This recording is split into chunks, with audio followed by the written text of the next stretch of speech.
I'd now like to start with this idea um, of relations. And the way that we want to think about this is that two things or two elements can actually be related to one another, but we want to more or less take a better step back and understand this from a more holistic view.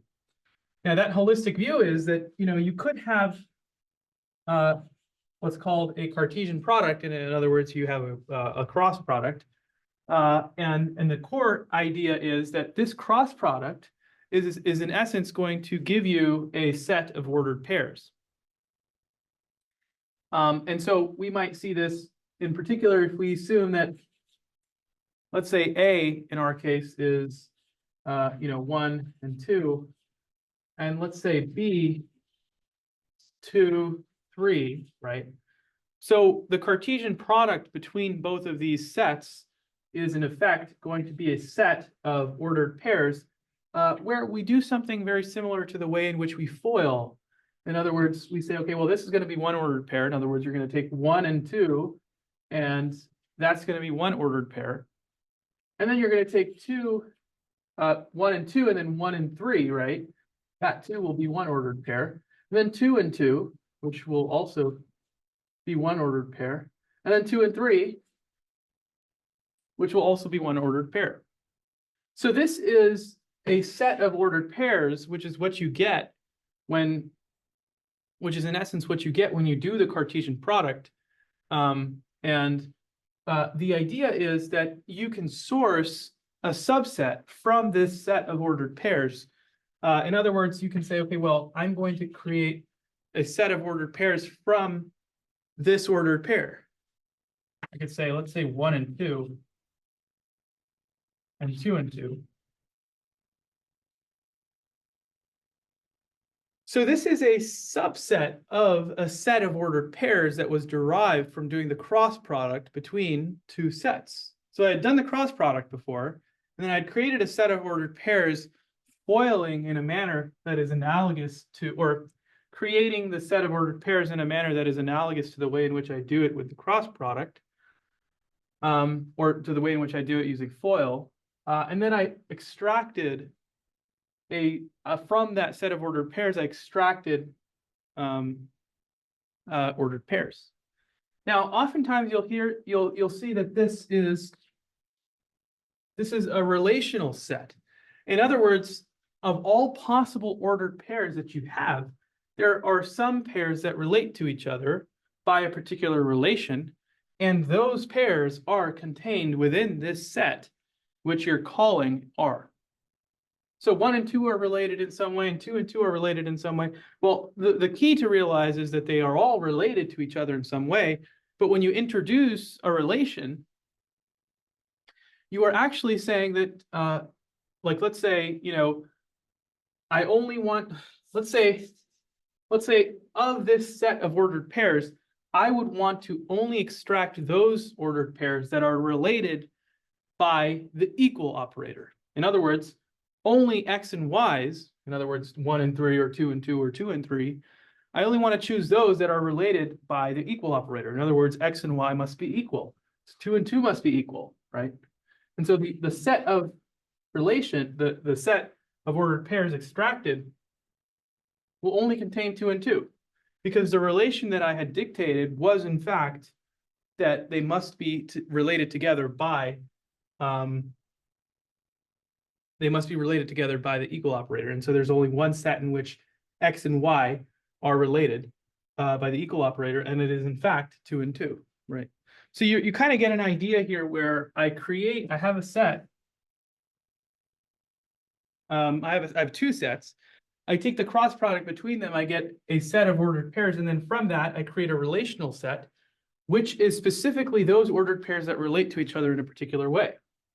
Now you might see this as R, and then you use that subset notation. You say, well, R is related.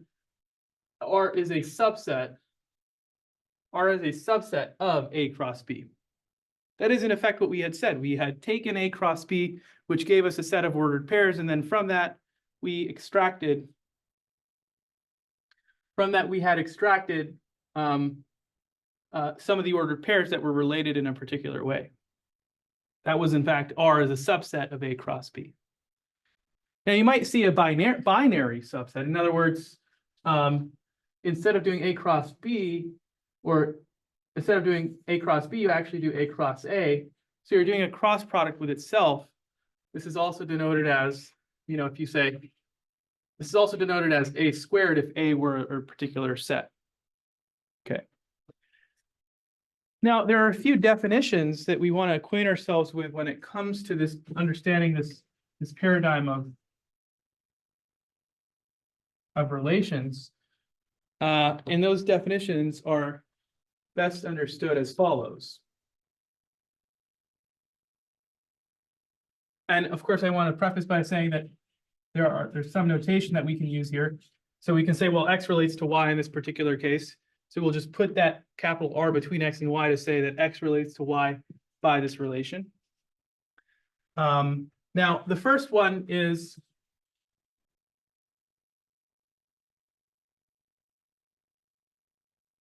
I've spelled that horribly wrong, but the first one is reflexivity. In other words, we can introduce notation for this. We can say that for all X that are in A, such that X relates to itself. So basically, for, if I were given a particular set, right? 3, 2, 1, etc., right? What's going to happen is I'm going to take the cross product of this set with itself, right? So a binary type of, I'll take a cross product, and then I'll have a set of ordered pairs.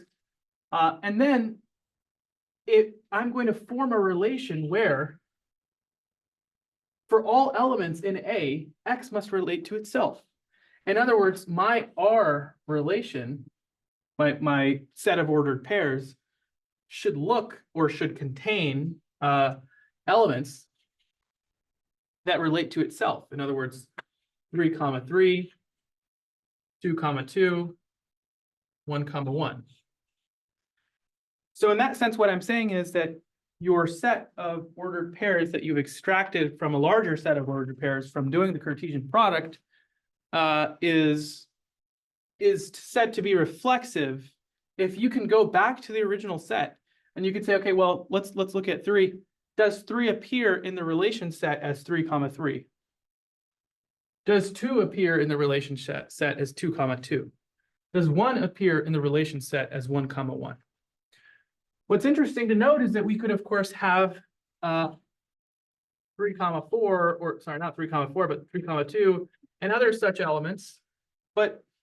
And this would still, in fact, be reflexive, but we must at least have 3, 3, 2, 2, 1, 1, and so forth, right?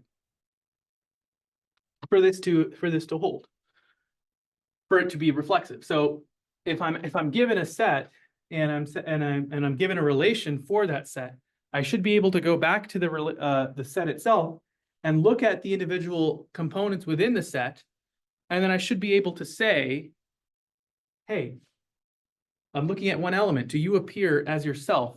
Do you appear as an ordered pair, X, X, Y, Y, 3, 3, in the relationship set for it to be reflexive? Irreflexibility. So this is one idea.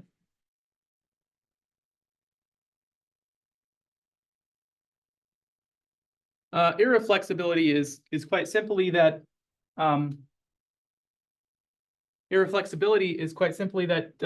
this property simply won't exist, right? In other words, for all elements in A, when you look at that relational set, when you look at the ordered pairs that you sourced from the cross product of A cross A, you must not have anything that relates to itself. In other words, this would not be a reflexive relation, right? Or irreflexive relation rather, because it has elements that are related to itself. So it's important to note that when you're looking at a relational set and you see this, it's basically saying that 3 is related to 3, and when 2 is related to 2, and 1 is related to 1, and so on and so forth, right? And so to be irreflexive, maybe I could create sort of a set here.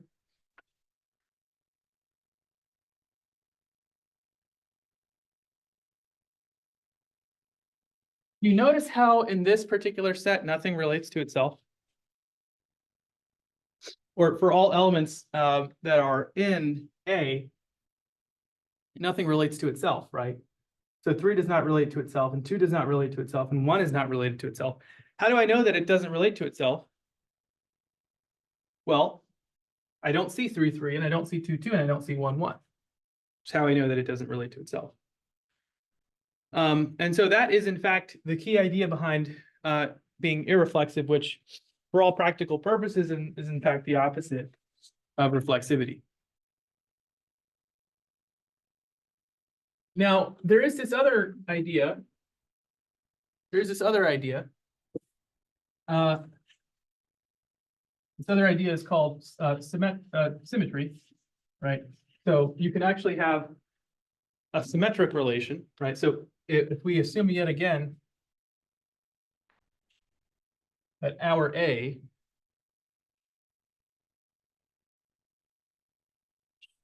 is 1, 2, 3, well, to be symmetric, and so this is more or less, you know, if I could say that, let's write this in quantifier logic.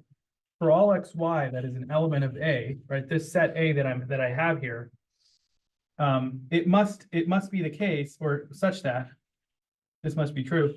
But if x relates to y, when you start by saying if, then you can actually extend the implication symbol. If x relates to y, then y must also relate to x, right? And again, we're introducing that notation where we have x and y bound by R, and we're basically saying that, you know, for all elements in that set A, if you want to be symmetric, well then if x relates to y, then y must relate to x. In other words, wherever you see x comma y, you must also see y comma x in the same. You must also see it in the same set, right? So what do I mean by that? Well, if you see 1, 2, then you must see 2, 1. If you see 3, 4, then you must see 4, 3. Right. So this would be a symmetric relation, partly because if I, you know, everything that is related to itself, well, the opposite relation is also there. So if I had introduced another relation, 3, 2, well, where's 2, 3? Not here. Now, of course, I don't know why I added 4. I could have, you know, simply imagined that 4 was present. But you clearly understand the core idea, at least, that that for it to be symmetric, for all pairs that you have in the relation that are a member of A, if x relates to y, right? If you come up with something where x relates to y, well, then y must also relate to x by that token. And so that's really the definition of symmetry. And then asymmetry is simply taking this idea and saying, well, look, you negate it, right? In other words, if you have a reflexive pair, you say one relates to 2, well, then simply it cannot be the case that 2 relates to 1. In other words, you can have a relation in one direction. If you have a relation in one direction, well, you simply can't have that relation hold in the opposite direction. And so that is, yet again, a core idea, right? Now let's look at transitivity, right? So transitivity says, let's kind of write this out in quantifier logic. If you have x, y, and z that are a member of that is a member of A, such that if this is true, well, what's true? X relates to y and y relates to x, or then it must be the case that x relates to z. So if 2 things are related, so this is kind of saying, well, look, if 1 and 2 is related, right? And if that appears in the set, 2 and 3, some upper bound, are related. That appears in the set. Well, then 1 must also relate to 3. So this is kind of saying that if I take a relational set and I find that X relates to Y and Y relates to X, or X relates to Y, and there's some Y relates to some other guy, well, then it must be the case that lower bound can relate to the absolute upper bound, right? One can relate to three in some sense. And so that's transitivity. And so that is more or less the key idea behind looking at relations.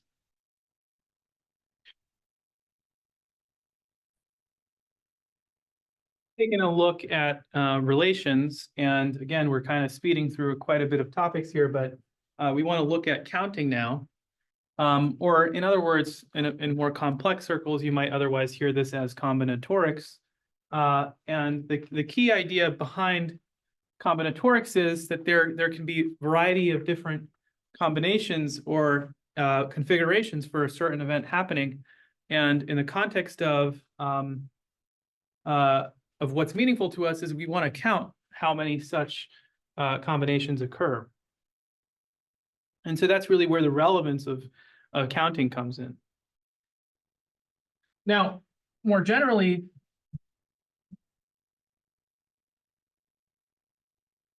when we speak of a combination, we generally find that that the order does not particularly matter. So, I mean, well, we'll sort of assume that there is a group of things together, or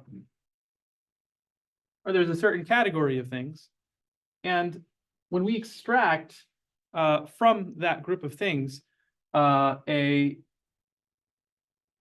group of them, right, more or less a subgroup, we don't particularly care about the order that we are extracting it in.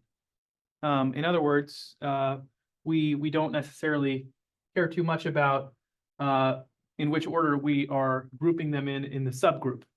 And in those cases, we call them combinations, right? So in a combination, order doesn't matter. In a combination, an order does not, in fact, matter. Now, as it turns out, in the context of a permutation,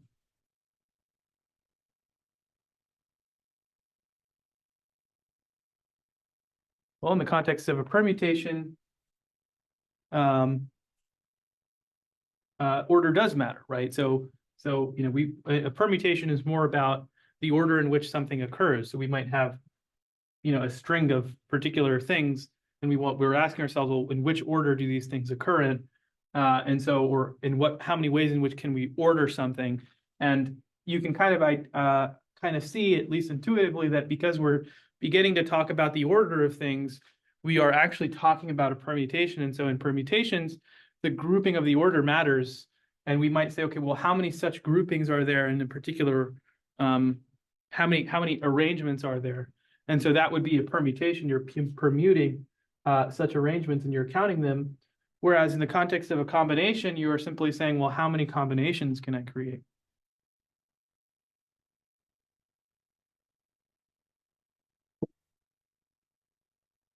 Right. So you kind of want to keep that in mind as we proceed. And more importantly,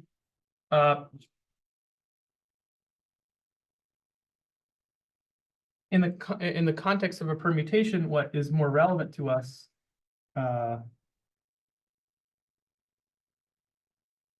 is n factorial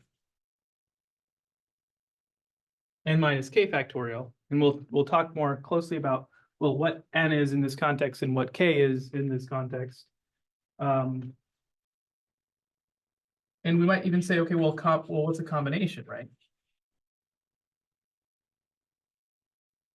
And in this context, we might say, okay, well, it's not too different from the formula for permutations, with the exception that it simply adds an additional factor of k factorial in the multiplication of itself. So you might say, okay, well, one question could be, well, how many orderings of a set orderings of 4 elements are there, right? So we have 5, 8, 1, 3. Well, how many such orderings are there? So, and also I want to note that n each PC and CP. This is like n choose, well,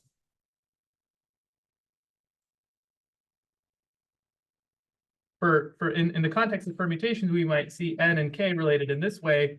We might say, okay, well, if wherever you see n p k with the capital P, it's saying, okay, well, this is a permutation, and n and k should be related in the context of a permutation. That is to say, use this formula for permutations. And then for combinations, you might say, well, okay, n and k are related in the context of C, which stands for combinations. And in this context, we would choose to in fact use NCK. So when I'm asked, well, how many such orderings of 4 elements are there, right? You might ask yourself, well, is this a permutation or is this a combination? And as you'll find, this is more along the lines of a permutation, partly because order matters, and we're asking ourselves, in how many ways can you arrange something? So order clearly matters. Order is of relevance to us. Well, how many ways in which you can arrange something is NPK, right? So we're using this formula. And the N is always the search space, or not really the search space, but the broader category of things we can choose from. And so it is, in fact, 4 elements, right? So my N in this case is equal to 4, and my K in this context is, well, it's saying in how many ordering, how many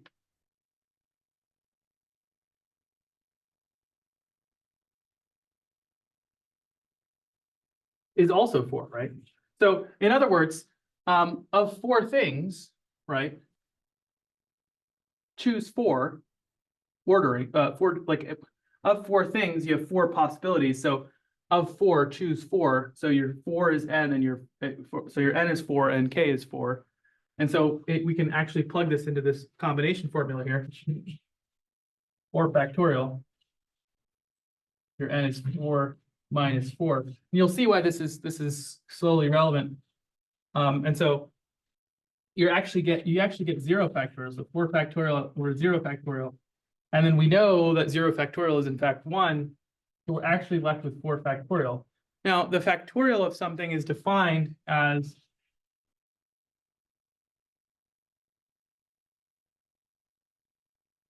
it's just, 4 times 3 times 2 times 1. You're taking that higher number and you're leading your way down.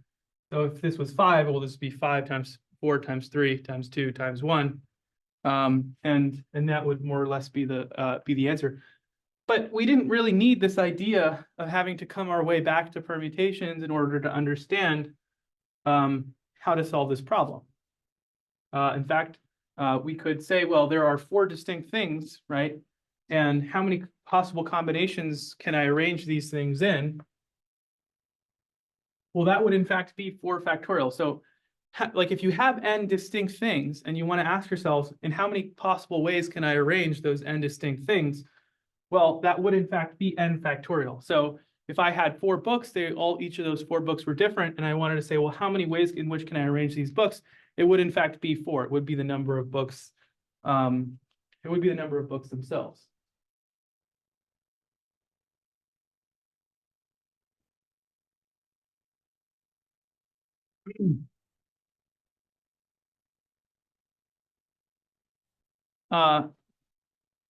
Now we could approach this in yet another way, right?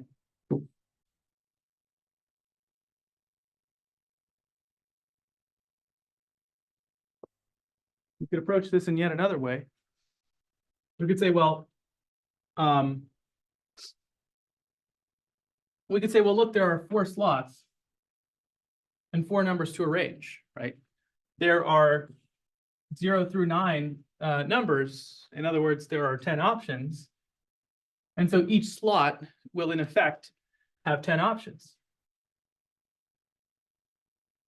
And since each of these things can occur at the same time, we multiply those options.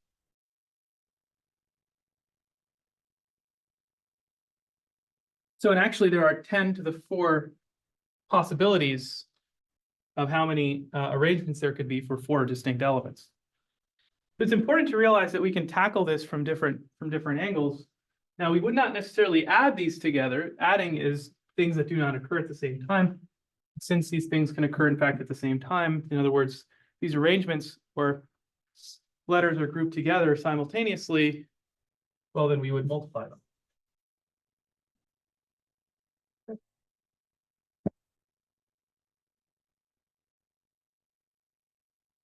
So we now move on to the second question, but we at least have a partial understanding of, well, if we're given something and the arrangement matters to us and there are slots, then we can use that permutation formula, where we can more intuitively use what we understand about factorials, and that the way that we arrange things uniquely, or the number of ways in which we can potentially arrange them, are given by n factorial.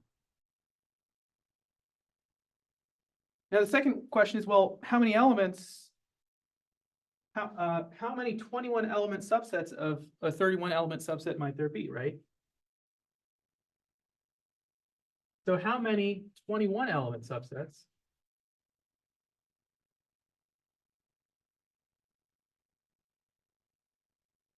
of a 31 element set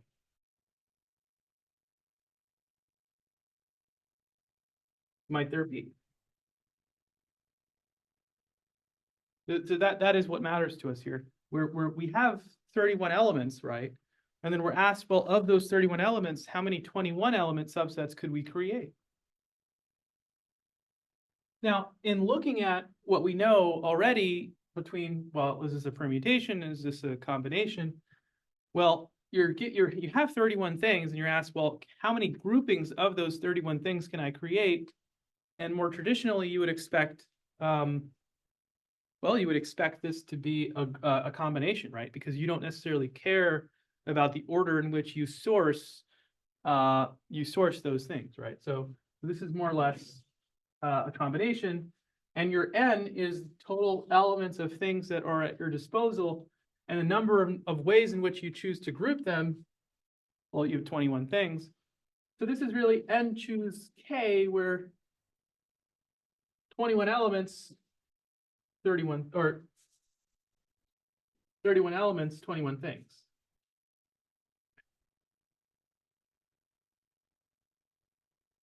Right, that's the key idea. And so we can put this into the formula, right? So we have 31 elements. And then we do k factorial. Well, k in our case is 21. And then 31 minus 21, we put that result there, and then we do a factorial, and then we get our answer. So that is the way that we would expect for that particular problem to go, probably likely because we don't care about order, and because we're trying to combine from this larger set of things certain things. Now for this other one, well, how many unique shufflings of the word Tom? Well, again, how many you could sort of paraphrase that and say, well, how many unique shufflings of a particular set of distinct objects? Again, we have an idea of it, that being n factorial, or the number of things factorial, which would simply be starting from that core number there and leading our way down.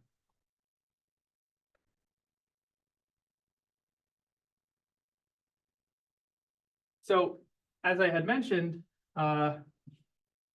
if we had the word Tom and we asked ourselves, well, how many unique shufflings are there? We could put this into the permutation formula, 3 factorial over 3 minus 3 factorial, which would be 0 factorial, which would in fact be 3 factorial. And then we would get our answer, or you could simply just do n factorial, or in other words, 3 factorial, because that denominator simply becomes 1 factorial regardless. So we're left with 3 factorial to begin with.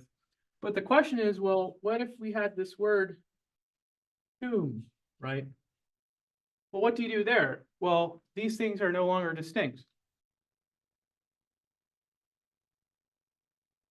And because they're no longer distinct, in other words, because there's a repetition of one of the members of this particular group, what we need to do is we need to, and let's actually add in 3 M's here. What we need to do is we need to count how many things exist, right? So 1, 2, 3, 4, 5, 6. There are 6 such things, right? Divided by the multiplication of the factorials of the repetitions. What do I mean by that? Well, the multiplication, so I'm multiplying certain things together. Well, what am I multiplying together? Well, I'm specifically multiplying these 2 things here. So 2 factorial, how many times does one of them occur? And 3 factorial. So basically, you take the number of things, and that's the factorial in the numerator. You divide by how many things you divide by the factorial of the number of occurrences. So 2 factorial, 3 factorial, which is self-explanatory. And that is in effect how we would do that, right?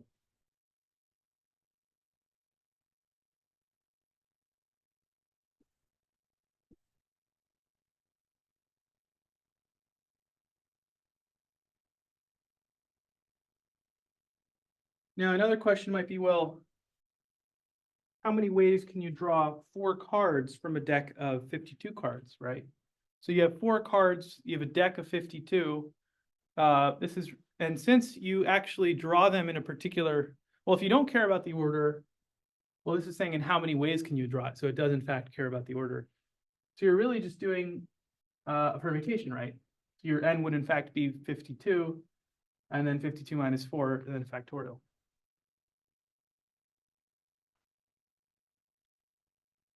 This one says, well, how many ways can you arrange 5 girls and 2 boys, right? 5 girls and 2 boys without restriction. Well, each of those 5, so you have 5 boys.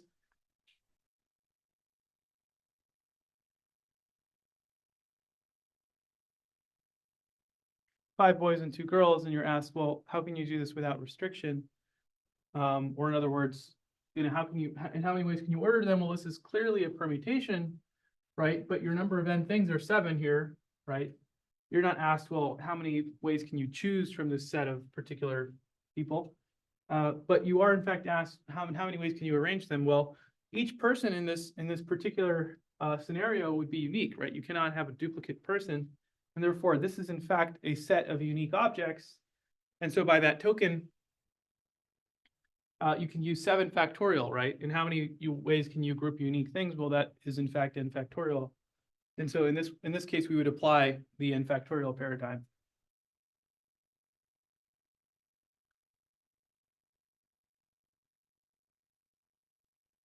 So if you have, well, 3 characters, right, followed by 4 numbers, so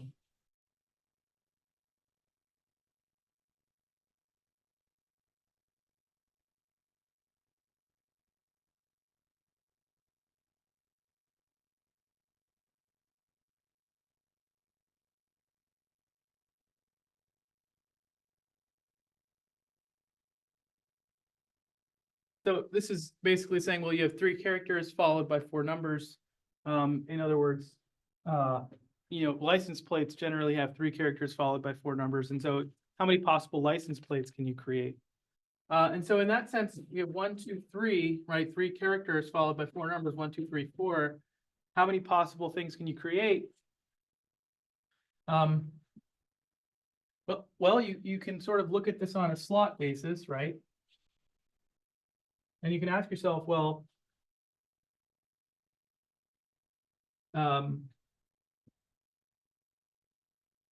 so in the first slot, how many characters can you have?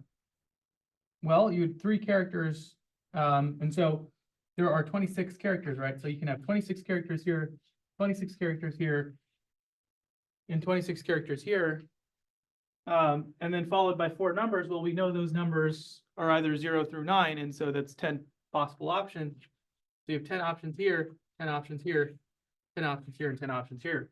So this would in effect be 26 to the power 3rd, and 10 to the power 3, or 26 to the power 3rd, 10 to the power 4.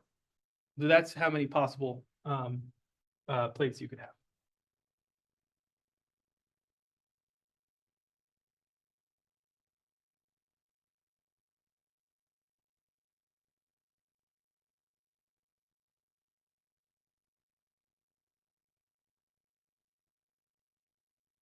right?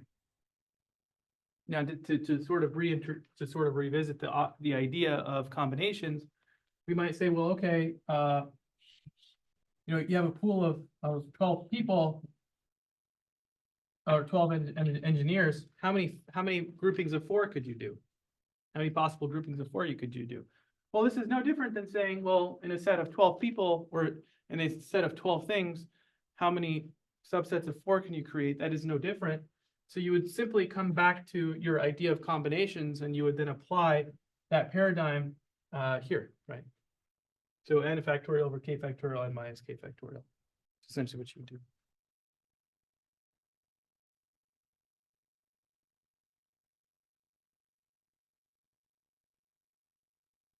Now, I think this kind of gets a little bit more into the weeds here.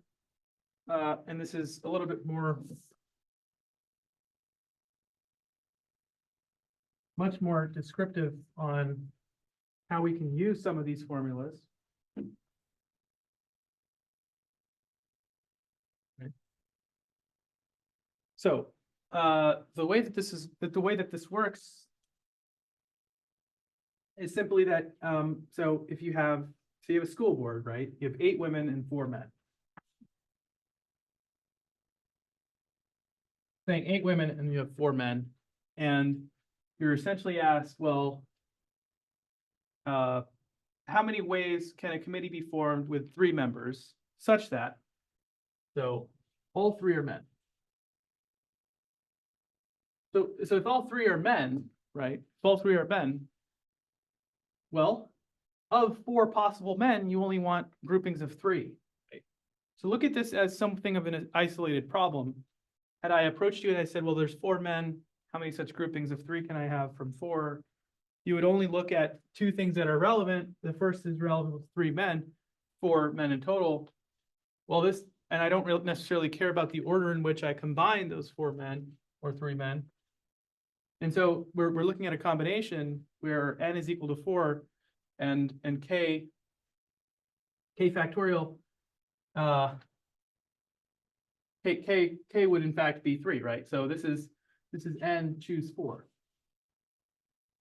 Right? This is n choose, or 4 possible men, and of them choose 3.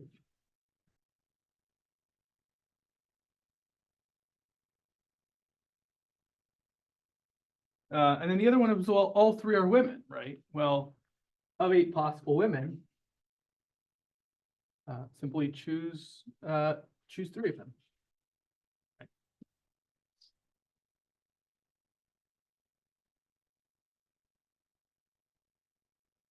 Now, if we were asked,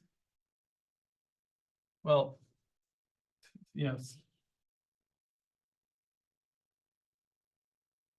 the committee size is 3, and so we know that the committee size is 3. How many groupings could you make with 2 women and 1 man? 2 women and 1 man. Well, in this particular case, you would say, well, for 2 women and 1 man, you would say, okay, well, first, so I know for a fact that there are 8 women, right? So of 8 women,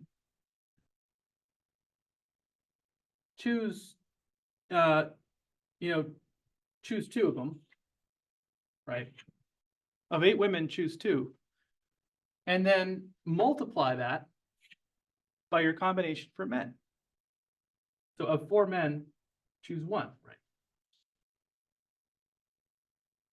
And so this in multiplication would represent what we would have for our combination.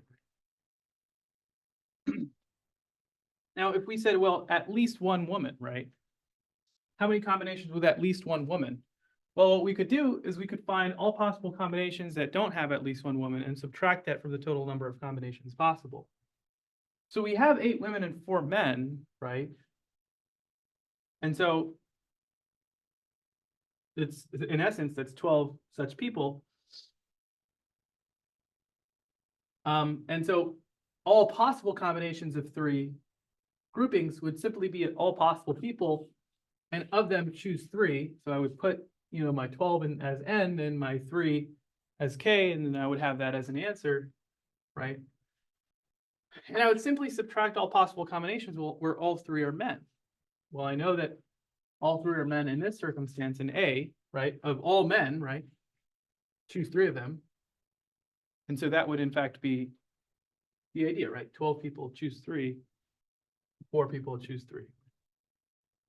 Subtract them, right? So from all possible combinations, subtract all of those which are men.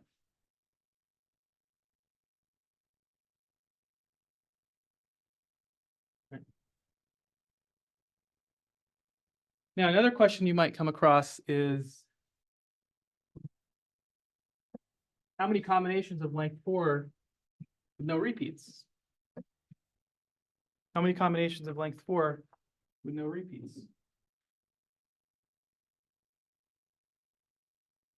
And in this context, we are in fact looking at we're looking at letters here, or we're looking at numbers rather. And of course, we know that numbers vary 0 through 9.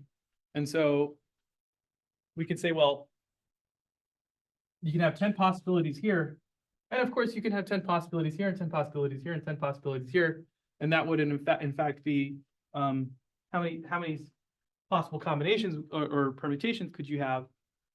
But the key problem there is that I said I wanted no repeats. So if I also allowed 10 combinations in this next slot, well, it's possible that I might, it's possible that, I could have one here and one here because I'm still allowing the full scope of all possibilities in the next slot. I'm still allowing that. And the goal is in fact not to allow that, right? And so I would only have 9 possibilities in the next slot. And if I had 9 possibilities here, then I could potentially have a repeat, right? Or even if I had 10 possibilities here, I could have the same possibility here, here, and there. So I'd have 8. And then I'd have not 7. So this would in fact be my answer. It'd be 10 times 9 times 8 times 7. And that would in fact be well, that would in effect be my my answer there, right?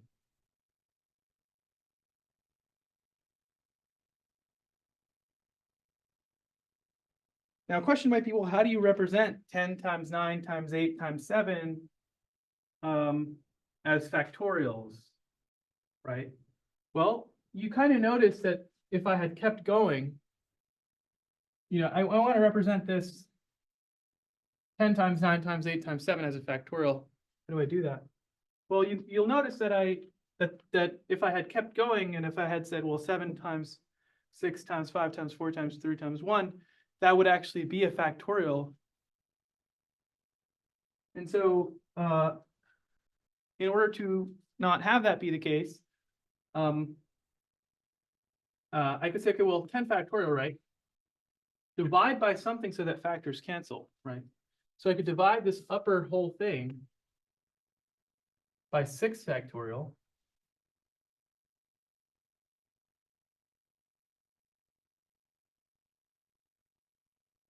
Because had this 10 factorial been written out, I would in fact have that, right? Right. So basically the 1 cancels with the 1, and everything kind of here cancels with the 6, and I'm left with what I had before. Right. So the goal is to say, well, had I extended that numerator such that we had worked our way down each time, and such that we had expressed the entire numerator as a factorial, what do I divide by to get back the original thing? Right. And that would in effect be what we would expect.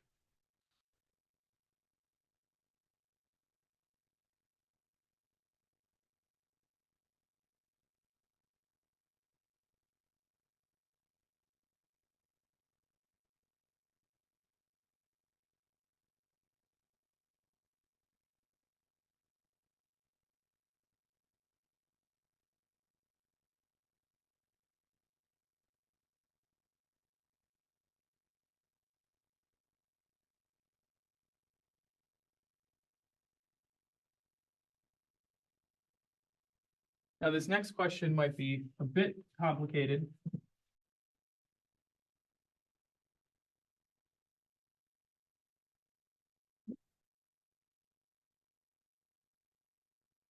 right? It might be a little bit complicated here.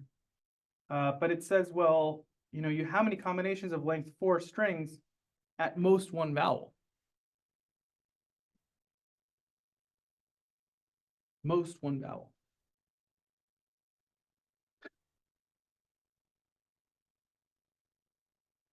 Well, I mean, I know that I can have 10 or at most one vowel. So, let's say I have 26 characters, 26 characters, 26 characters.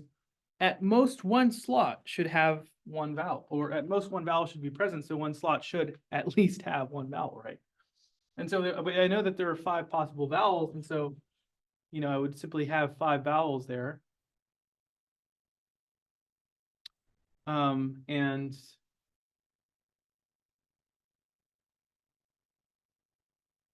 And so you could say, well, this is just 26 to the third times 5, right? And that's compelling.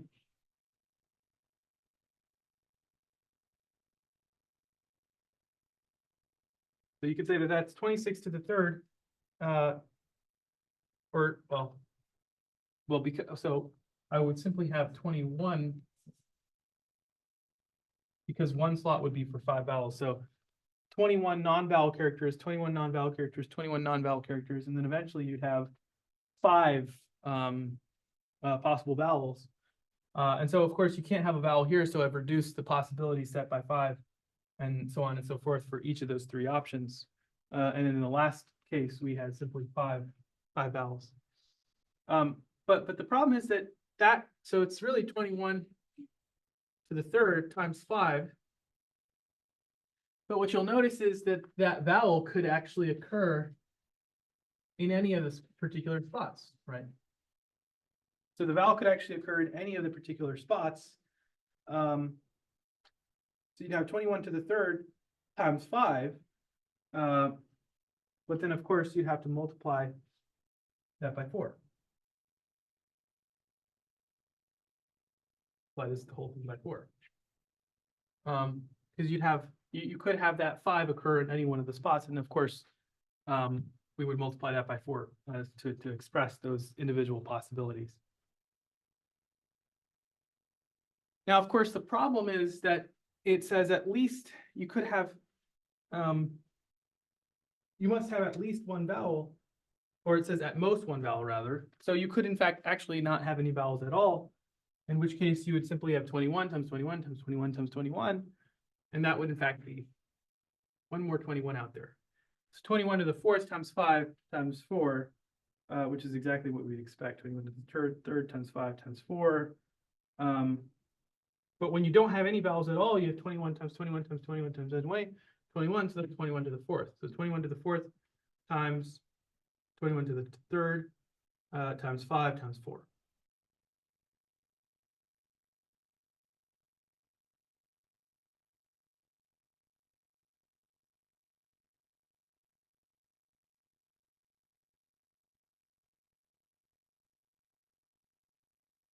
Now, there is also sort of a proof by contradiction and a proof by induction. So I thought I'd work through one proof by induction problem.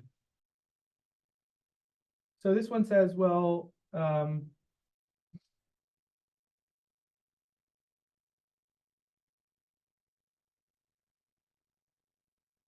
this one gives us sort of a case here. It says, well, for all n that are part of the natural numbers, right? P of n is true, right? So some predicate is true for all natural numbers in essence. And it has given us what that P of n is. In other words, it has given us what the definition of that predicate is. And that is I equals 1 to n I plus 1 equals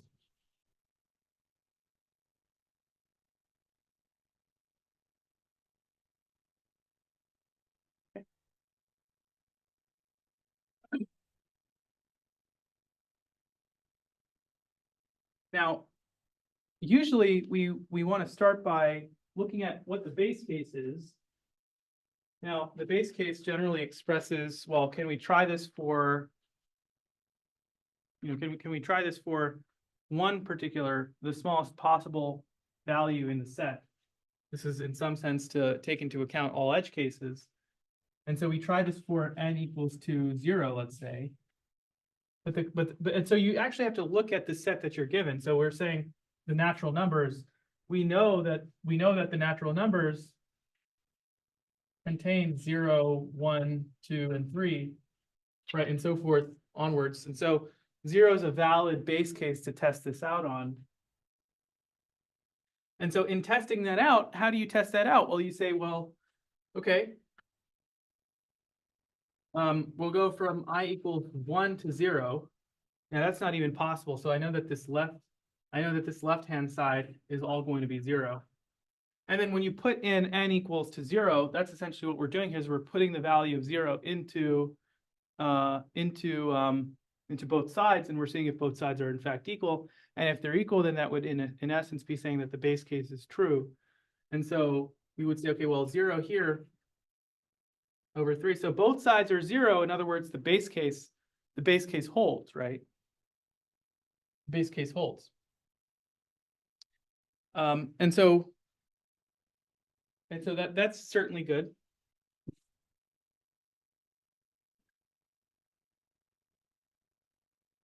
Base case holds. Now the question is, well, now the next step is usually the inductive hypothesis. That is to say, let's try it for k minus 1, right? So wherever we had n, well, we're instead going to now try this for k minus 1. So the k minus 1 would in fact go here, and then we're still going to leave that I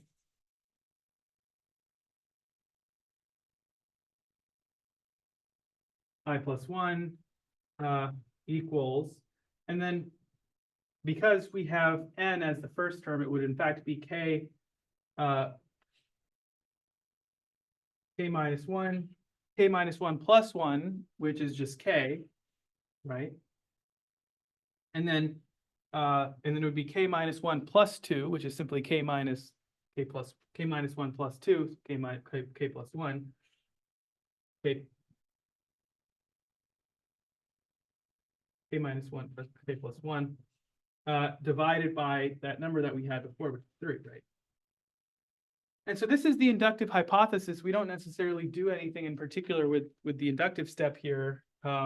We let this stand as it is, but then we say, okay, well, let's prove it for k, right? So we in fact revisit the notation, and we say, okay, well, let's put k in it now.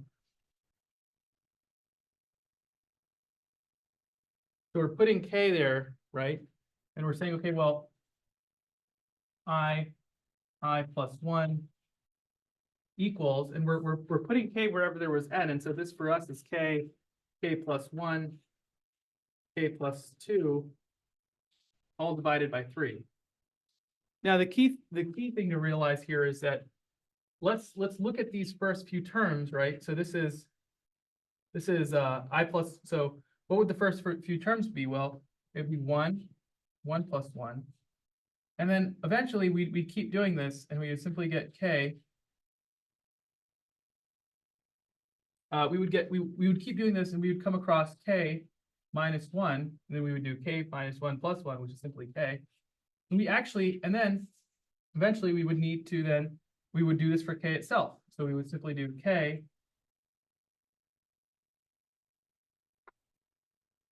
plus 1. And so this is the kind of thing that we would need to add, because that's what we're being asked, right? And so we have a sigma that symbolizes everything up until this point, which is in fact the inductive hypothesis, right? And we know that the inductive hypothesis is simply equal to this. And so the question at this point is to say, well, okay, we need to add that additional term that we had here, rather, which is k times k plus 1. So that's k plus 1. And so this is the thing that we need to solve, right? So we can factor out a k plus 1, right? And in fact, we can also factor out a k. So k times k plus 1, we're factoring that out. We're actually left with k minus 1 times k, sorry, k minus 1 over 3, as it were.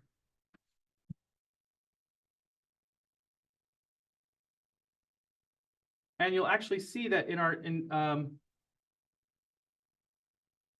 so we're left with k minus 1 times k, right? So k minus 1 over 3 plus this, k plus 1.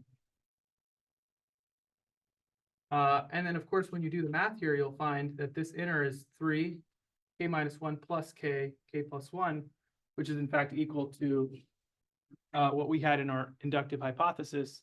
And that inductive hypothesis then, of course, holds. And so our natural conclusion on the basis of that is to say that we were able to prove it for the smallest value.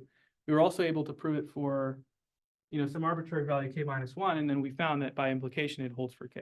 I'm going to take a moment here and sort of cover some of the basic principles of discrete math. I want to start with predicates, and the key idea with predicates is that in normal traditional computer science we use the terminology functions, but in discrete math we can use predicates, and so we can think of a predicate as a function. Let's say that there is a loves function. And the idea is that this function could take 2 arguments. Now, the first argument could be, let's say that argument is Sam. Let's say the other argument is Diane. So this function, the loves function, takes in 2 arguments, Sam and Diane, and it returns a Boolean value, because traditionally, when we code functions, of course, we can have any particular return type, but we could also have a function that returns true or false. And so a predicate is in fact a function that returns true or false. In this case, the true or false verdict would be on the basis of whether or not Sam loves Diane. And so this is more or less the idea of a predicate. It's a function that returns true or false. Now the question is, well, how could we say that Sam does not love Diane? Would the answer there be just to put a negation operator in front of Diane?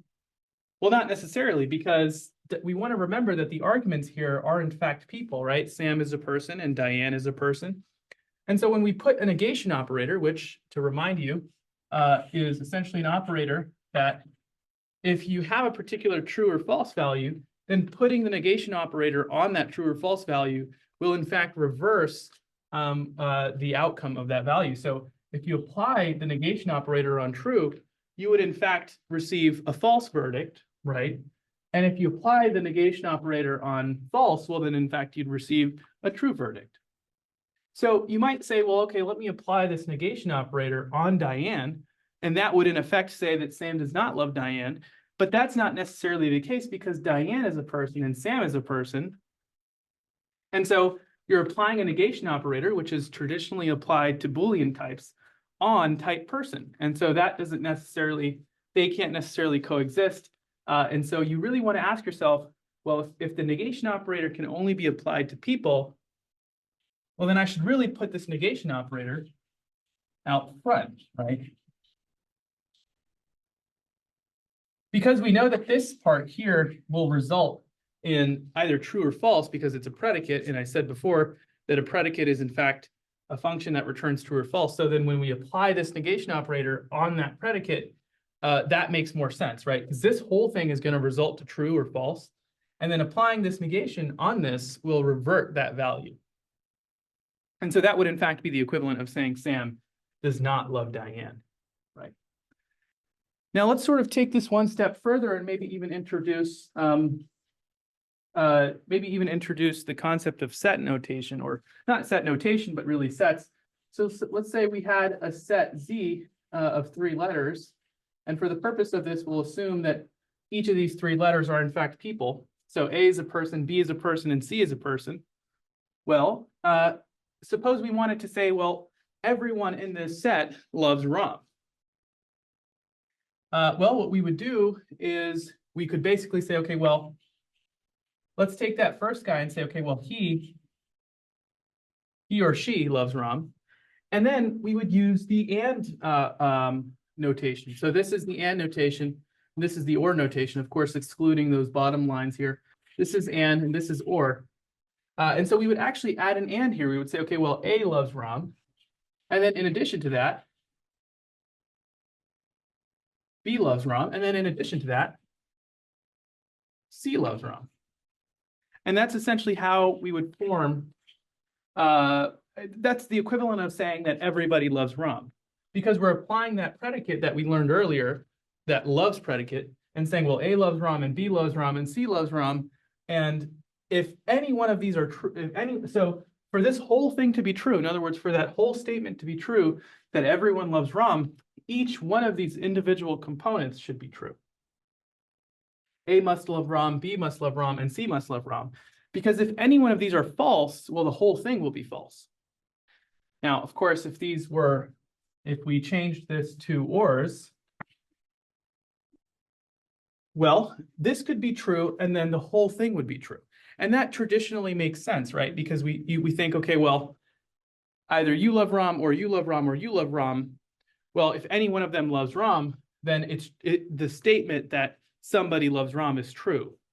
But if I say everyone loves Ram is true, well, then it must be true for this, it must be true for this, and it must be true for this. So you cannot have even one not be true for this to be true, right?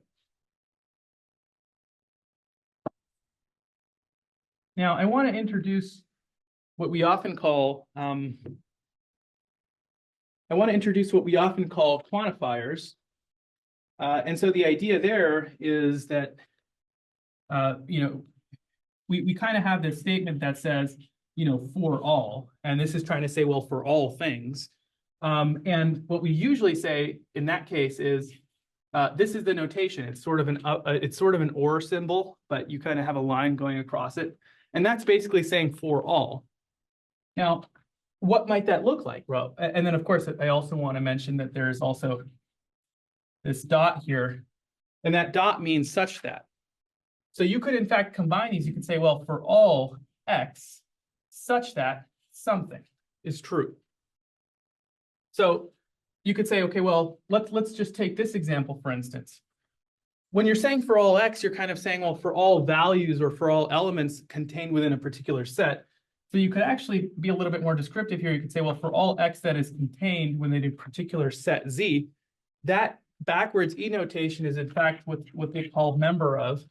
So x is a member of z. So for all x that are a member of z, in other words, for all elements that are a part of the set z, well, such that a particular thing is true, or even a particular thing is false. So what could we use here? We could say, well, for all x that are elements of z, in other words, for all people that are a member of the set z, a particular thing is true. Well, what particular thing might be true? Well, we could say that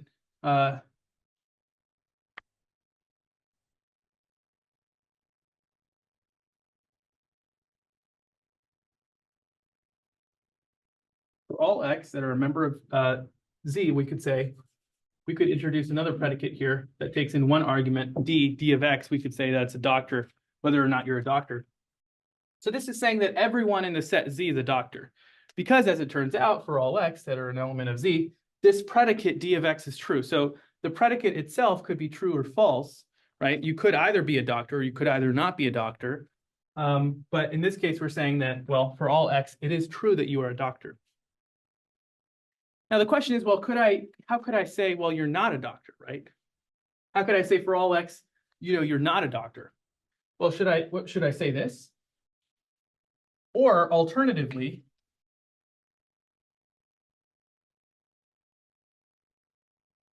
should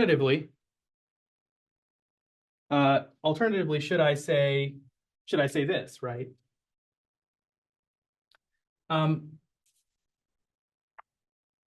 In other words, the only difference between this one and this one is that the negation side is here. And for this one, the negation side is right outside that d of x. So in other words, the question is, if I want to say that everybody is not a doctor, do I put the negation sign out front here, or do I put the negation sign in here? And the answer to that question is quite simply that when you say, let's take a look at this first one here. So when you say that for all x that is an element of z, d of x is true, well, you're basically saying that this whole thing is false. In other words, saying that for all x is a member of z, d of x is true. In other words, saying that everyone is a doctor is false, which means if I say, hey, it's not the case that everyone is a doctor, well, then you would expect that maybe some people are doctors, right? And that isn't what we want to say. We want to say everyone is not a doctor. Well, if we look at this one here, for all x that are an element of z, in other words, for each of the particular elements, the predicate is false. So it's false for this one, it's false for this one, and it's false for this one. And so in that sense, you're saying that for each element that is contained within z, the predicate is false. In other words, everyone is not a doctor. So this would be more representative of what we're trying to say. So in other words, we're saying that, putting the predicate outside and putting the predicate here are in fact two different things, and they should not be convoluted with one another. And so that distinction is particularly important. Now, I want to, of course, introduce sort of another quantifier, which is the existential quantifier. And this might sound a little bit philosophical, but the existential quantifier is really a backwards E symbol. And what it says is, well, the equivalent is, it's just basically saying that there exists, right? So there exists is essentially the the vocabulary that we would use if we see the existential quantifier. Now we could play with this a bit. We could say, okay, well,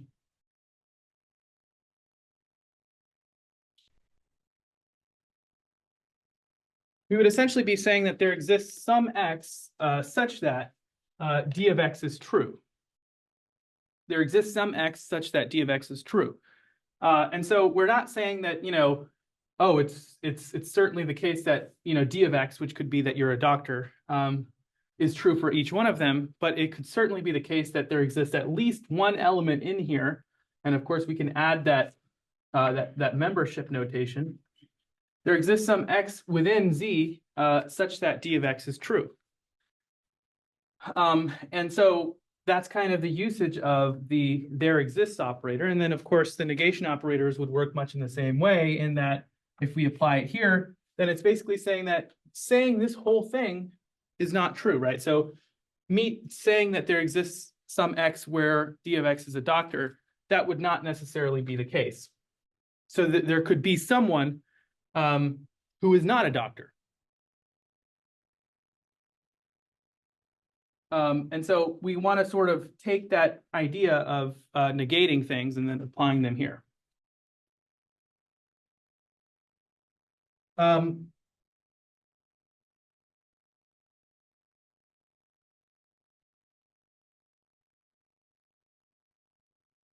So now let's kind of look into whether or not, what if we have more than one quantifier, right?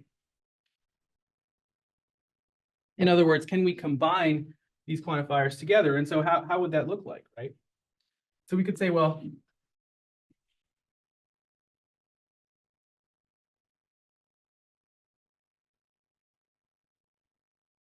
so let's get a better understanding of what this is, and then we'll get a better understanding of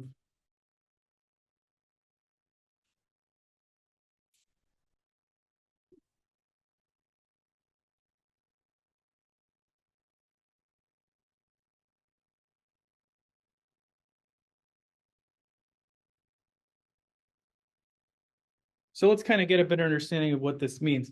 So this is saying, well, look, there exists some x, there exists some value within this set such that for all y values, in other words, for every other value in the set. So we're kind of working with two variables now.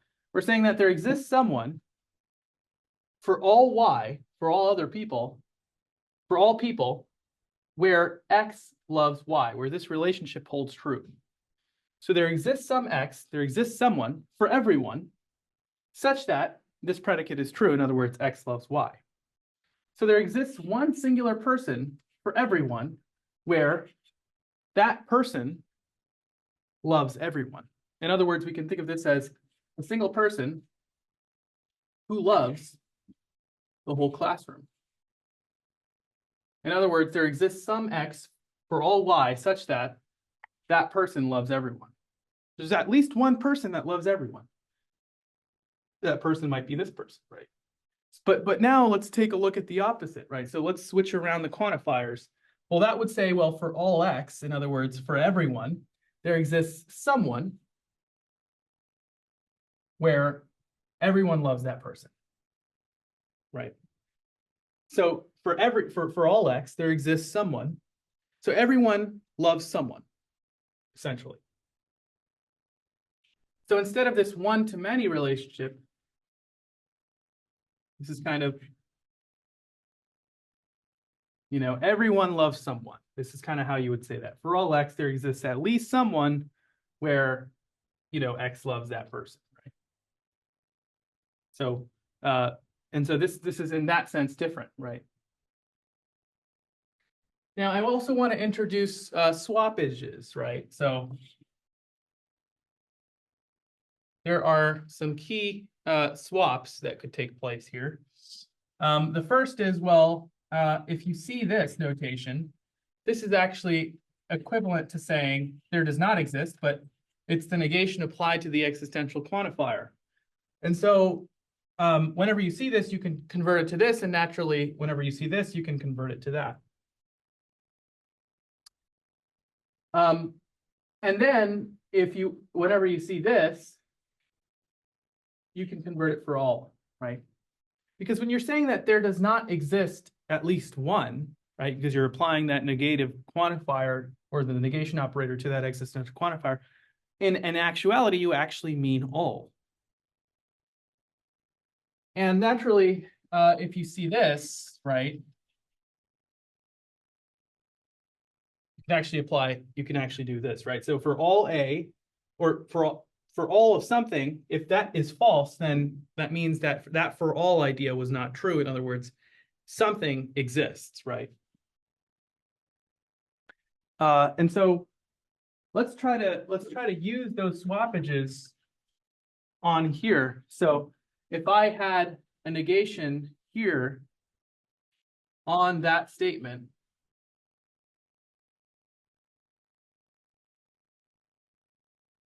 right? How would this look like? Well, I would essentially distribute this operator. So I noticed that this matches this here, right? And so I would actually change this for all x. But then, of course, I have to distribute this negation, so it would also be here, in which case I would say, instead of saying for all y, I would say there exists some y.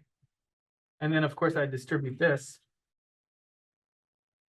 So when that negation gets applied out front, you are in actuality applying that negation to each individual component in a downstream manner. And so you've applied it here, and you've applied it here, and you've applied it here, and you do the swappages wherever you might need to. And so that is, in effect, what we get there. So had we applied the swappages here, how would that look like? Well, you would simply say, well, it would be the negation. So you would have a negation out front. I could simply put that there for clarity. And I would say, okay, well, there exists. And then, of course, we would move on to the existential y at this part. And then instead of saying existential y, because I know that there's a negation out front, I'm actually going to put this here, right? And then, of course, I'll have the y, and then I'll say, now, if in fact it is the case that I have this predicate, well, I want to apply that negation to this predicate, and then I would say, right? Now, a question might be, well, what if we already had a negation on the predicate to begin with? Well, then you would actually be left with a predicate. In other words, if something is false, in other words, it's not the case. So, we're assuming that on one level, you just have one of these, right? So this is false. Well, then you apply another false to it. You're essentially saying that something that is false, which makes that thing true. And so if we did in fact have a negation here, as we were bringing that negation operator down, when we encounter this, we would in fact remove all negations whatsoever. And so how would that look like? Well, we would swap this, and then we would apply the negation to existential y, which would in fact be for all y. And then, of course, because that negation is there, we would have a negation, and so we would then just say L of xy. And that would in fact be our core idea.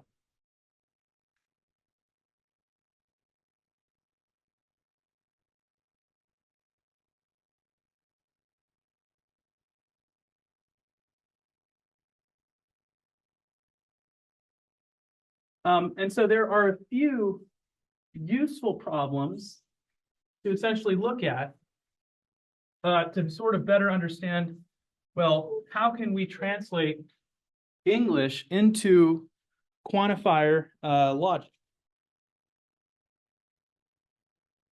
So the first we might look at is to say, okay, well,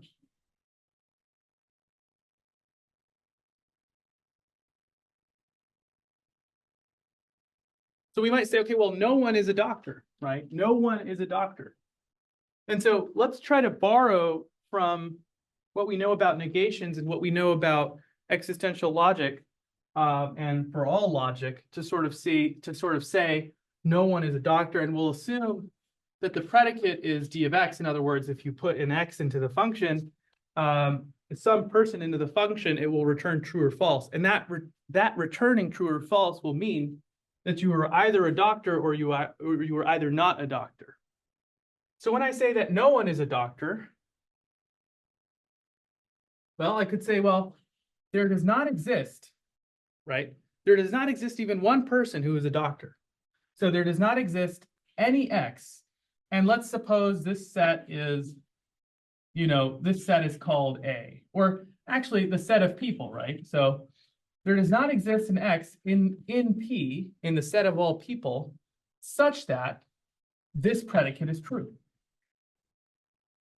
So there's not even one x such that there's not even one x in the set of people such that this predicate is true. And that would in fact be the equivalent of what we're trying to say. Now you might recognize that because we have the swappages, you might say, okay, well, for all x, because you're essentially taking this existential quantifier, you're changing it to an all that are in the set P. And then, of course, you might say, well, I have to apply this negation to this predicate now because I'm essentially taking this predicate or taking this negation and I'm having this downstream effect where I'm applying it to each valid component. And then you might say, okay, well, so the question is, do this and this mean the same thing? Naturally, they should be, right? Naturally, they should mean the same thing. So when you say, okay, well, for all x, for all people in the set P, that means for everyone in P, they are not a doctor. Doesn't that in effect mean the same thing as saying there does not exist even one x that is a doctor? So linguistically, we can understand that both of those things actually mean the same thing. And so by that token, if we distribute out or if we undistribute, we actually end up with a statement that equivalently expresses what we're trying to say in existential logic. So that is the first example here that we have. Now, another example might be, well, all doctors supervise, well, I think it might be that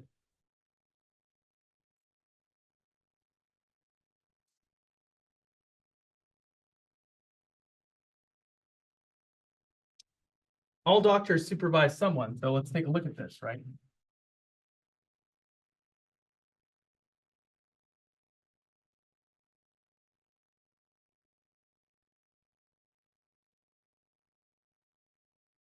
So this is saying all doctors supervise someone. So there exist? So does saying there exist make sense here? Not really, right? Because I'm saying for all doctors. So using the all quantifier actually makes a bit more sense. So I can say, well, for all x, right? For all x, okay. all doctors supervise someone, right? You could say that if you're a doctor, well, then you supervise someone. Okay, actually, you kind of understand now that I'm kind of introducing two variables with this statement. The first is, well, you have to be a doctor. I have to check that. And then, of course, if you are a doctor, well, then there has to be someone else that you have to supervise. And so that someone else actually introduces the idea of needing an additional variable. And so in needing an additional variable, we actually introduce the need for an additional quantifier. So in some sense, for all x, right, there exists some x such that if you're a doctor, well, then that will imply that the predicate supervises holds or is true. In other words, for all x, there exists some x such that if you're a doctor, well, then this is true, right? Well, this is true. And so, and so that would in fact be the equivalent. Now you might say, well, I could also say that for all x, right, if you are a doctor, well, then there exists some y such that you supervise them. Which I also think is perfectly valid, right? But you're kind of saying in this case that the existence of this person depends on whether or not there is a doctor. Well, you could potentially have a doctor and not, you could potentially have a doctor and not necessarily have that person, or that person would still exist. So, I mean, they're both equivalent. This is a more succinct and intuitive way of saying it. Well, hey, for everyone, if you are a doctor, well, for everyone, there exists someone where if you're a doctor, well, then you supervise them. That kind of makes more intuitive sense to us. And so I would probably go for that if I were doing that one.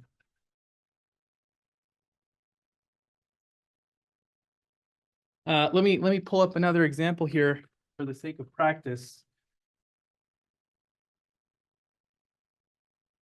Well, you could say, well, no one supervises their supervisor, right? So when you say no one, you're kind of saying there does not exist, right? So there does not exist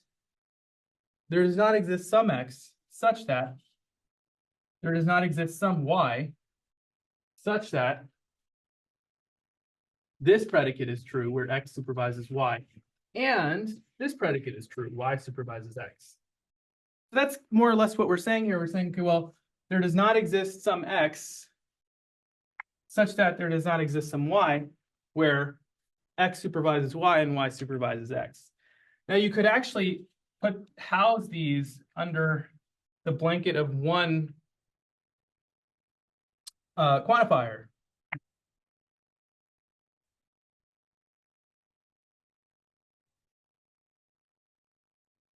And you would still be fine. And you would still be fine. And so you can take those and actually put them under the same quantifier, and the decomposition of that would in fact look more or less like the same thing.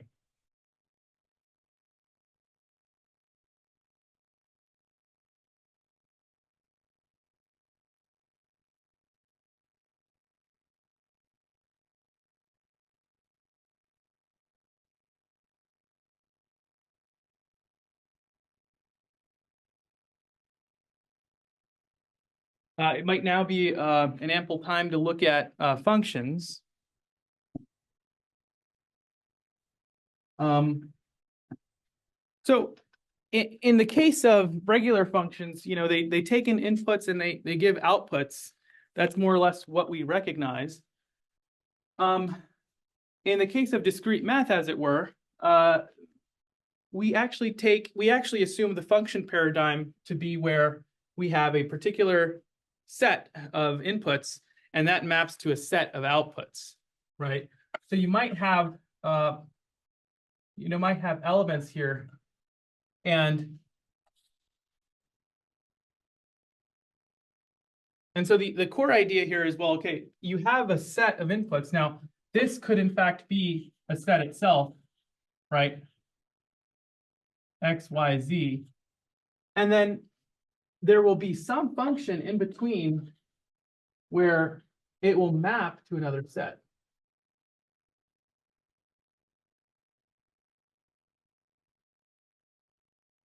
Right? So that's the core idea, is that you have a set of inputs that is in fact a set, because we're bringing in that set theory. That's in fact what makes this discrete math. And then of course we map that to an output, which is contained by B, right? And so some function will take in a value from the set and map it to B. So the very purpose of that function is to in fact consume values of the set A and then map that to a set B, right? Now, of course, we might otherwise say this as, this is more or less the notation that they use. They say that there's some function that exists where A will map it to B. And so that's kind of conveying that A and B are sets, and A are the set of inputs and B are the set of outputs. And we also want to recognize that the set of inputs are, in fact, we call these the domain. Now, you might naturally expect, because this is how it mostly works in other cases, you might expect, well, this is the range, right? But not necessarily. This is the codomain. And the idea is that the codomain holds the set of all possible outputs. It does not necessarily hold the set of all outputs. In other words, this is more of like a holding dock of all the possible outputs that you could have, but it's not necessarily saying that you must have all of these as outputs. So this is all possible outputs. The range will in fact be those that are the outputs, right? So this is kind of like, a group of students, hey, you guys are the output. You guys are all the possible output that we could have potentially, but the range will be only those that we choose from the group of students who could be, who are outputs, right? So the linguistic difference here is saying all possible outputs versus the concrete outputs. And so that's more or less the key idea. Right. Now, a total function, right? So if we call a function total,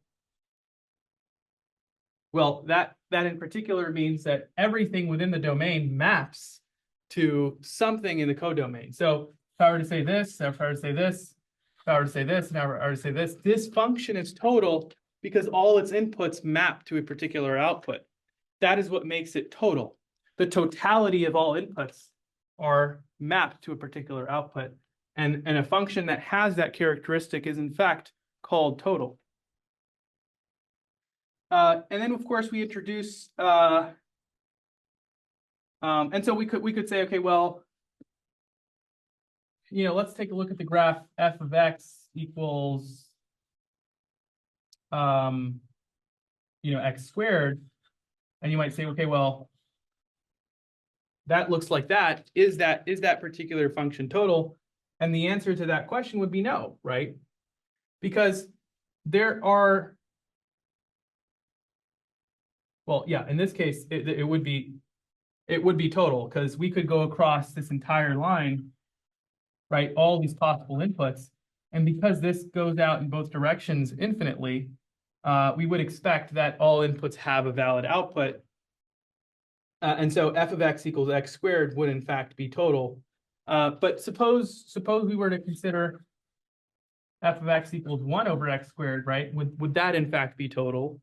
And we would possibly say, okay, well, let's take a look at what that looks like. And that's the graph itself. And we would say, okay, well, look, can we walk across the line of domain of the not the codomain, but the domain itself? Can we walk across the line and can we say, what are the possible inputs? Well, all possible inputs are on the x-axis. And so you'll notice that, well, will I have an output here? And the answer is yes. Will I have an output here? Yes, but then eventually I'll hit what is called an asymptote. And that asymptote will be, at 0. And so 0 will not have, will in particular not mapped to an output. So can we call that total? Well, we know that total is where all inputs map to a valid output. Well, that's not going to be the case for that. So if this was across the real numbers, in other words, if the domain was across the real numbers, well, it would have to exclude 0 in order for it to be total, right? So then it would in fact be a total function if we were excluding 0. And that is the notation that does that. When you introduce that dash, you're actually introducing, well, hey, let's exclude that one value, or let's exclude a set of some values. And so this would in fact be total if we added this additional contingency. Let's look at the exponential function, and let's ask ourselves the same question. We know that the exponential function goes like that. And we would ask ourselves, well, is the exponential function total? Well, can we work across the entire domain? And do we have valid outputs? And the answer is yes. We have valid outputs for everything. And so in that sense, the e to the x function is in fact a total function. But of course, we could also ask ourselves about the logarithmic function. And I believe that is how it looks. And if we ask ourselves, well, is this function total? Well, can we work?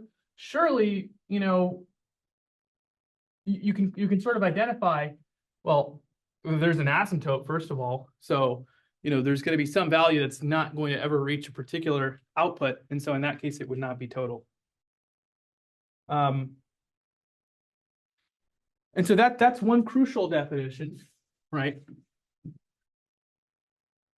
Another crucial definition is one of surjectivity, right? So this is the idea of surjectivity. So what surjectivity says is, well, it says that every element in the codomain must be mapped to. So if we were to understand, so all of codomain must be mapped to. That's essentially what that is saying. So all elements in the codomain must be mapped to. So if we can understand this from the perspective of our graph, it must be the case that everything in this output is touched by something. I like to say is touched by something. So we're not really concerning ourselves with what the domain looks like. This surjectivity isn't really a concept that's concerned with the domain. It's in fact concerned with, hey, everything in the set of outputs, or the set of all possible outputs, must be touched by something. It must be touched by something in the domain. So when we introduce, let's say, f of x equals x squared, let's ask ourselves that same question. Well, is this particular function surjective? And when we look at this from the perspective of the graphical equivalence, well, let's think about it, right? In the set of all possible outputs, well, where will you extract that set of all possible outputs? You'll extract it across this line here, and you'll see that all the possible outputs rest on that line. And you'll ask yourself, well, do they correlate back to an input? Well, this does, right? Well, this does. Well, this does. Well, this does. Or does every output have an input from which it comes from? And we know that the y values where those outputs are. And so we actually see a set of outputs that are not touched. Surely, you know, everything on this, like this is an output, this is an output, this is an output, they're all outputs. But there are also a range of outputs that are not ever touched by this bottom portion of the graph. And so in asking ourselves, so this is in asking ourselves, well, hey, I can go across this line, they represent outputs, and there are some outputs that are not touched by inputs. In other words, there's no, you know, there's just nothing I can do where these set of outputs are touched. And so in that sense, this function would not be, it would in fact not be surjective. And so whenever you're asking about surjectivity, you're really looking at what, let me look at all possible outputs that I could potentially have, not just the valid outputs, right? All possible outputs that I could potentially have. And you'll find that if you can segment a portion of the graph that do not have inputs, right? Well, then, so if this graph looked like this, right? Well, sure, right? I mean, I can see here that, this output, like everything is touched, right? Everything is touched. All these outputs are mapped to. And so that's kind of where that relevance comes in through saying mapped to. And then injectivity is a little different in that it says that and of course, I'll cover this sort of a bit separately here. Just so we can sort of get a better idea. So,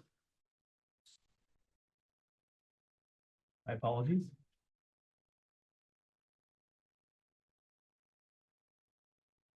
So if something is said to be injective,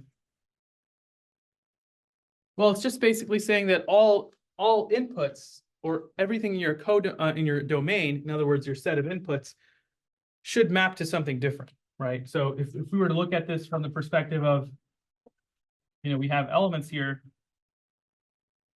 we're basically saying that everything should map to something different, right? So, that would not be allowed. We see that first element here mapping to this element. We see this first element mapping to this element. So two elements map to the same outcome. So two inputs map to the same output. In that sense, you're not injective. So the only way for you to be injective is if everything in the domain or the domain maps to something different, right? And then in mathematical terms, they often say, well, the only way that f of A can map to some output and f of B maps to that same output is if they're the same. That is equivalent to saying, well, everything in your domain should map to something different. And let's look at a graph here, right? Is L and X is that particular function injective? Now, an interesting point here to ask ourselves whether something is injective or not is you can use the horizontal line test. In other words, you can draw a line across the graph, and you can ask yourself if that line does not intersect with 2 points of the function itself, well, then it is not. Then it is injective. So here we see that we only intersect once with the graph itself. So in that case, it is injective. But if we had, some functions generally look like this. If we drew the horizontal line test here, we see an intersection at 3 points. Our limit was 1. And so naturally, this would not hold. This would not be injective. Now, the interesting thing is that for something to be injective, it must be total, right? For something to be injective, it must in fact be total. Now, I haven't quite mentioned what the quantifier equivalencies were.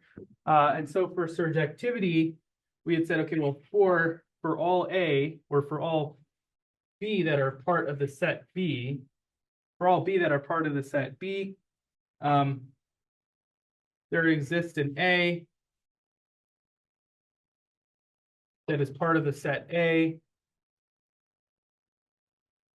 such that f of A equals f of B. So does this in fact tell us this idea of everything in the output set must be mapped to? Well, it says, well, hey, everything in B, in other words, everything that you have as elements in that codomain, there must exist. So for everything, there must exist something. For everything, there must exist an A that is a part of the A set, right? And we see that here, right? Where f of A must be f of B, f of A. So for all elements that are in B, this must be true where there exists at least something that must hold this relationship where f of A is equal to f of B. In other words, there must be a valid output for everything in this particular domain. And so in that sense, we're saying that, in surjectivity, we care that everything must be mapped to. Well, this in effect is saying that everything must be mapped to.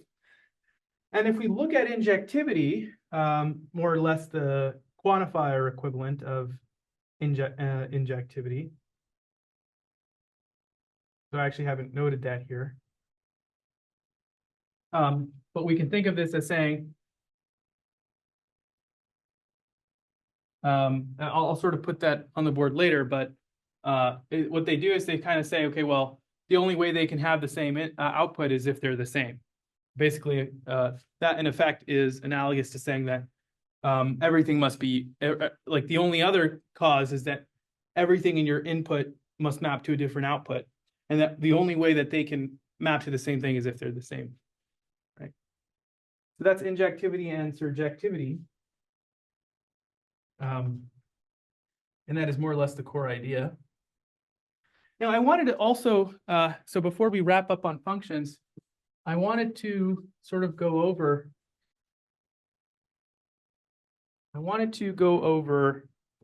what we had learned as far as expressing in the writing out quantifier notation. And so if I had said, well, and this is kind of taking a step back here just for the purpose of the view, but if I had said that my domain was and Bob and Chris, well, and let's suppose I introduced a sort of a statement using existential quantifiers. Let's suppose that statement was E of y such that A of x such that, or for all x rather, L of x is true, L of xy is true. So in some sense, what I'm saying here, and this is just at best a good guess, what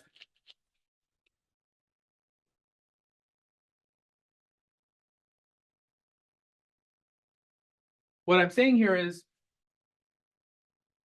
there exists someone for everyone such that everyone loves that someone. So in terms of looking at the relationship between everyone and someone, it's saying there's this one person for everyone. So there's this, so there's this one person for everyone such that everyone loves that person. So there's a group of people out here and they all love that same person. There exists one person for everyone such that everyone loves that one person. And so how would we write this, right? So we want to look at this in terms of in terms of loops, and because you're quantifying over, right? So the core idea is to say, okay, well, I'm going to have more or less 3 lines here for 3 elements, right? And Bob and Chris, and the idea here will be that well, they're going to be bound by ORs, right? They're going to be bound by ORs because the outer loop will in fact be dictated by this quantifier, and that will be dictated by ORs. The inners will be ands, and that will be because of the and out here. And so you want to get into the habit of associating the existential quantifier with OR and the for all quantifier with and. And that should generally make sense because when we say that something must be true for all things, well, we must bound them by the strictness of using the and operator and saying that and this, and this, and this, in other words, all. So must be true for you, and it must be true for you, and it must be true for you. And that is more or less analogous to and. So what would this first predicate here look like? Well, there exists one person where everyone loves that person, right? So what's changing? It's the y component that's changing, right? It's really the y component. And so that x is going to be the same on one round of checks, right? So it could be the case that, let's see if, there are 3 situations because there are 3 people. And so let's see if this is the case. So is it true? Is Bob that person?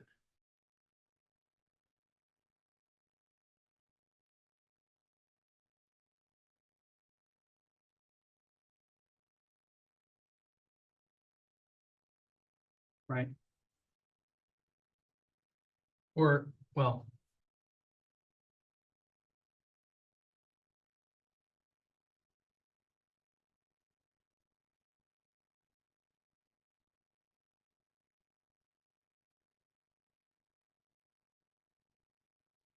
I'll write this out here and I'll explain it.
Actually, I might even just leave this one for the sake of practice here.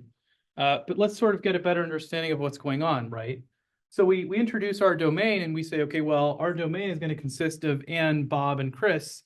And then we ask ourselves, well, okay, so we're given this existential statement and we're saying, okay, well, there exists at least some Y value for everyone where this predicate holds true. In other words, everyone loves that Y value. So we want to judge whether or not this is true. And so we say, okay, well, what would that predicate look like? Well, either it's the case that let's see if Anne is that one person.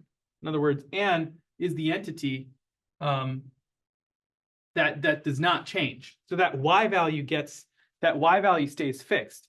Because if we're saying, well, there exists one person for which everyone loves that one person, we want to judge the person stays fixed in each run. So let's ask ourselves whether or not Anne is that person.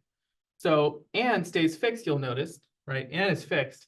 And then we ask ourselves, okay, well, either it's the case. So if Anne were to be that person, well, then Anne loves herself, Bob loves that person, and Chris loves that person, right? All three of these components must be true in order to firmly say that Anne is the one person that everyone loves, right? So this is like one scenario, right? Anne is the entity that is not changing. Or sorry, Anne is the entity. Yeah, Anne is the entity that's not changing. And we're just trying our attempt at running Anne through it, Bob through it, and Chris through it. And if they're all true, then it must be the case that Anne is in fact that person that everyone loves, right? Because we must try it with herself, we must try it with Bob, we must try it with Chris. So in effect, we're asking, hey, does Anne love herself? Sure. Does Bob love Anne? Sure. Does Chris love Anne? Sure. So that's one possible scenario where the statement that there exists one person that everyone loves is true. But that, I mean, it might not be the case for this configuration, but it could be the case for this configuration, right? So we want to ask ourselves, well, if it's certainly the case that I can say that everybody loves one person, well, what if it's not Anne? What if it's Bob? So now I have to try it with Bob, right? So I have to say, okay, well, now Bob, let's see here.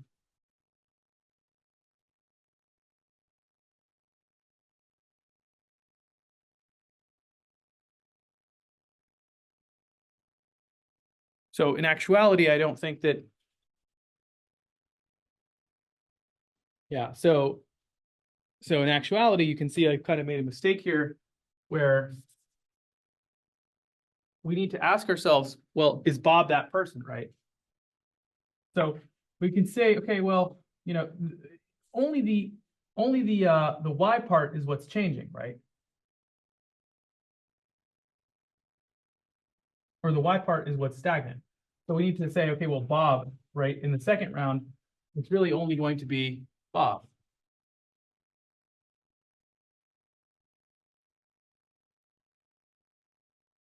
Right? Is Bob that one person? And then we bid them against everyone we see. So,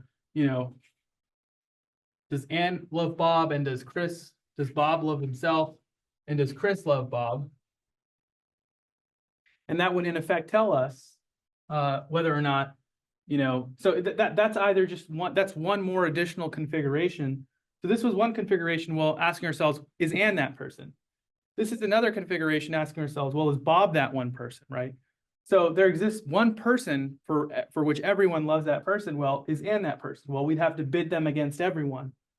Then we ask ourselves, is Bob that person? Well, we bid them against everyone. And then lastly, you'd expect, well, you would simply do this with Chris. So we'll bid them against Chris. So we'll say, okay, well,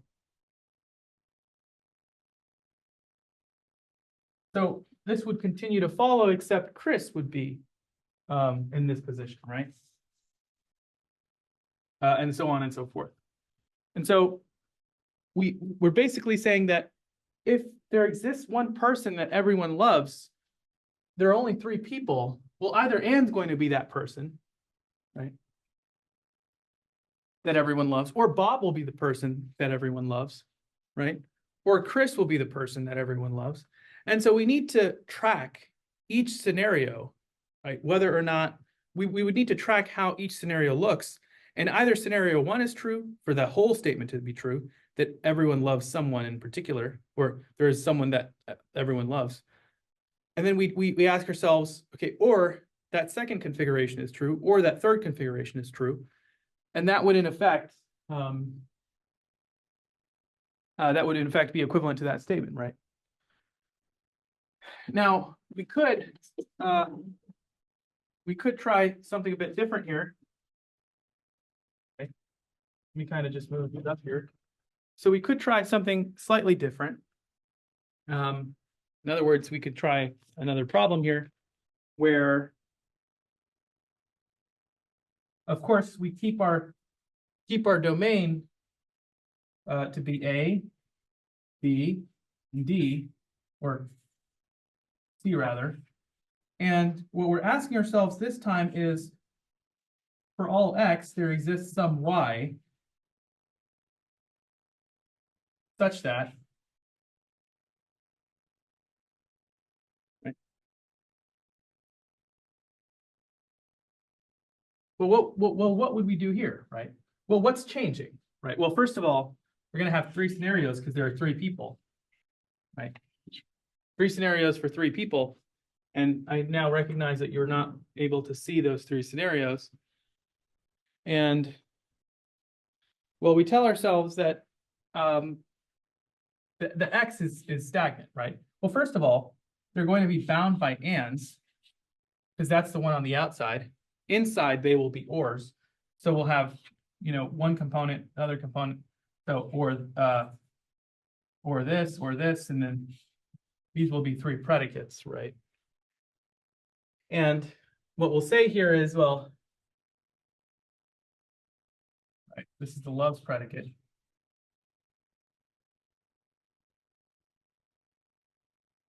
So the idea is that x is stagnant, right? So we would expect, what we would expect here is we would expect the x to be stagnant, so the x position would stay the same. So we're asking ourselves, for everyone, is there at least one person that loves them, right?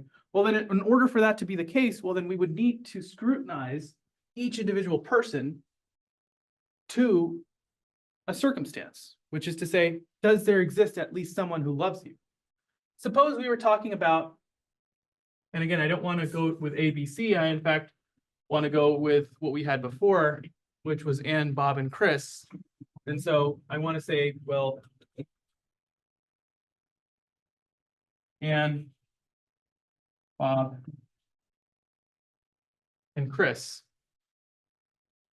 And so what I want to say in this case is like, okay, for Anne, is there at least someone that loves you, right? Well, then if that were the case, well then either Bob loves you, right? And we're talking about Anne here, and either Chris loves you, still talking about Anne, or either you love yourself, right? So either Bob loves you, or Chris loves you, or Anne, or either you love yourself. So if I want to confidently say that there exists someone that loves you, well then for everyone, right? So there's a statement that I'm saying that someone loves you, and I want to be able to say this for everyone. So this must be a true condition. And then I have to do the same thing for Chris, and I have to do the same thing for Anne. They must all be true conditions, right?